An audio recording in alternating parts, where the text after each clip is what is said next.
It was an early version of graphic design, like things that people printed with the letterpress back in the day, we still print now. So flyers, posters. The Natrona County Library has a historical visitor this week, a 120-year-old letterpress printer. Its owner, University of Wyoming graphic design instructor Kayla Clark, is more than happy to teach anyone who stops by everything about the letterpress and give them a hands-on experience with the machine. One of her favorite things to teach people about the letterpress is how she and her colleagues determine just how much ink will make for a great print. We use the term velvet bacon, and that is a combination of the visual. We want the ink to look velvety and soft, but we also want to hear the sound of sizzling bacon when we run the brayer across the ink, and it sounds kind of like this.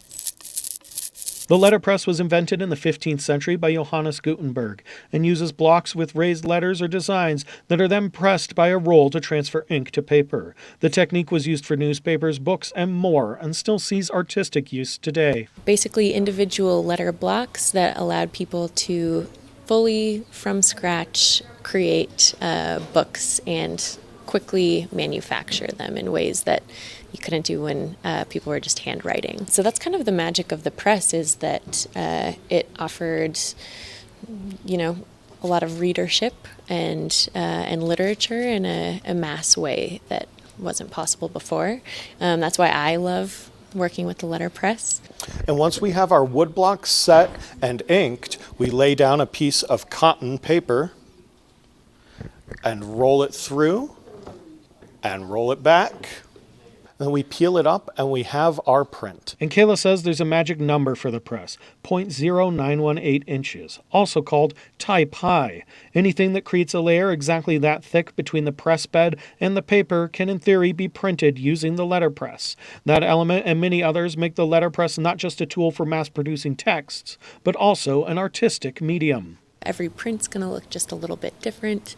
The paper is going to absorb the ink in different ways, so you get something unique every time. So the presence of the human or the maker or the artist, whether it's the paper or the person who inked it or maybe the person who paused for a moment when they were rolling the print through, it all becomes a very kind of custom and human element. For those who'd like to try their hand at the art form, Kayla and her printing press will be available at the Natrona County Library Thursday the 7th and Friday the 8th from 10 a.m. to 2 p.m. to guide people in creating prints to take home. I remember the first print that I ever made and peeling the sheet back, peeling that paper back and seeing what the ink had done and seeing the effect of, my hand in that is a moment that I wish I could relive. And luckily I get to relive it by bringing the press out and seeing other people have that experience. A gallery of letterpress printed work by Kayla is also available for viewing in the library atrium.